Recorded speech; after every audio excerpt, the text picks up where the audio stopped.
Yes, okay na. Hindi ko nagpa-release. Yan, hindi na.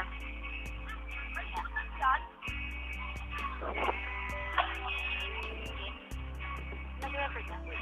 Okay.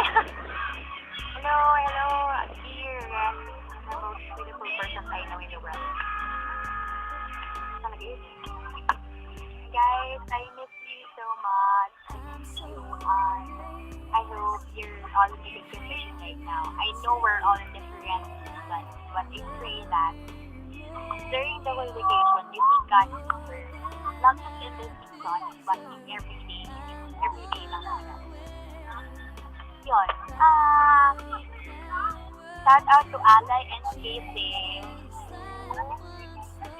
Even you blessing to God. New word. Hello guys. Congratulations. Sobrang, I just know that if this is the calling God has given you, and if this really comes, if it really comes from God, sobrang right now, sobrang na-enjoy ko siya. Kahit sobrang daming favor, sobrang na-enjoy ko yung thankful year ko. And I pray that you would have the same joy. Not just the same joy, but greater joy in your heart. Love you, Casey and Ally, being very yes. So, Bebe Chris! Ka-Twitter, usap-usap tayo na Twitter, araw-araw magka-Twitter tayo. And, just like how I love Minion so much, kung paano ko nasipitan sa kanila, doon din ako nasipitan sa sobrang cute mo. And I pray that you will continue to share the gospel with us. Come on, dear. We're here for fight. Claire, Claire, I love you. I miss you. I know this is a hard thing to spend tonight. Siyempre, kung walang nagpunta ng Manila, spend time with them. But I pray that you would have that heart to spend time with your family. Diba? Kasi ang haba niya, almost 8 years siya. I pray that you would spend this summertime just, alam mo yun, bonding with them, spending time with them. Alam mo yun, take time to serve your parents, take time to serve your brothers and sisters. This is a very, very perfect time to show them what God has been doing in your life. Diba? Nandito yung life bomb, nandito yung nandito kami. I pray that they would keep this in you. Love you. Ano ba? George. Bonding, swimming, bowling, soccer. Dami mo na yung plan. George, kaya mo yan. Because you're a strong woman. Maybe you need to help next us. I trust in you. I trust in your wisdom. Hindi pala in your wisdom. I trust in the wisdom God is doing. Love you, Jesus. Yes. Hello, yes. How are you? Nasa Bicol ka, diba? Enjoy Bicol. Alam mo ba, sobrang gusto namin pumunta dyan. Pero, hindi ko pwede eh. Enjoy your time with your family. Marami pang time tayo together.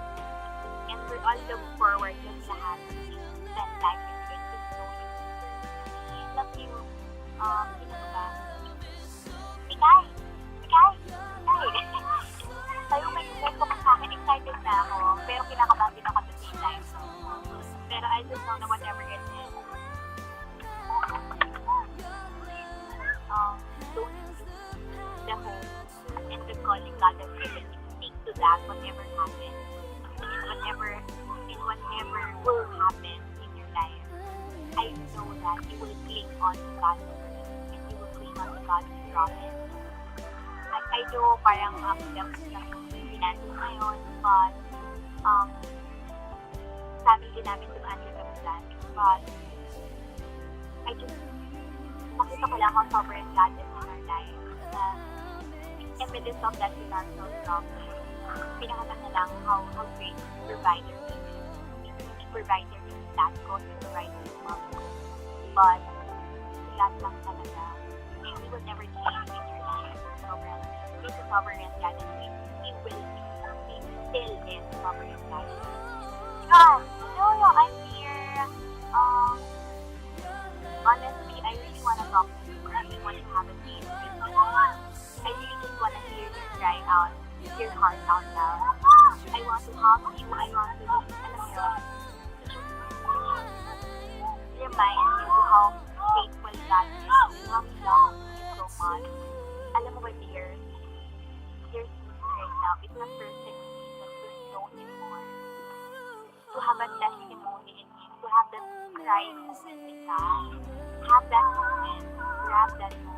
become that woman. And I want to assure you that you're not a less person right now in experience yet.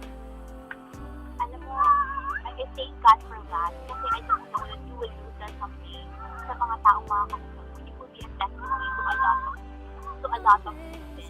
And alam mo yun, kung di mo na-experience na yan, hindi mo makikilala si God sa buhay mo.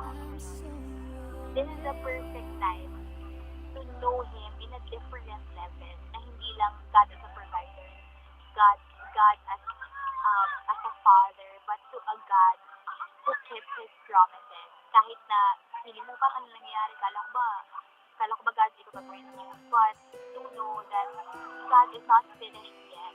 Alam mo yun, God is not finished yet with you. And He will keep His promises. Kasi same God na ganyan. Buti ka ganyan God natin, di ba? And you know that we're here for you. We wanna comfort you. That's the purpose of Victory. Not just to comfort you, but to draw you near. Love you. Love you, everyone.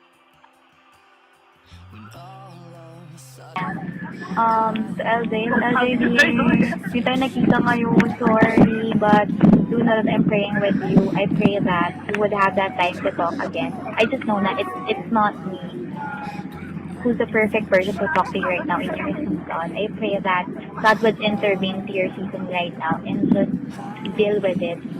I pray that hindi manalo yung emotions mo, but I pray that you would take that time to seek God deeper and deeper in the situation. You know that those traits would not dictate who you are in God, and those traits would not make God as a less of a God to your life. Hold on to His promises. Hold on to those promises. And don't let the fears win. Alam mo yun, may bukas pa deal. Sobrang dahil pang bukas. And it's a chance for you to make things better. Remember, I told you before, you are stronger than that. You are stronger than what you're thinking. So, be assured to that. Love you. Tulean. Hello, Lian. How are you? How are you, dear? How's your work? I pray that, diba yung mga cousins mo nasa Manila ngayon, I pray that this will be a great bonding time for you and for your cousins. And also, this is a perfect time for you to share your faith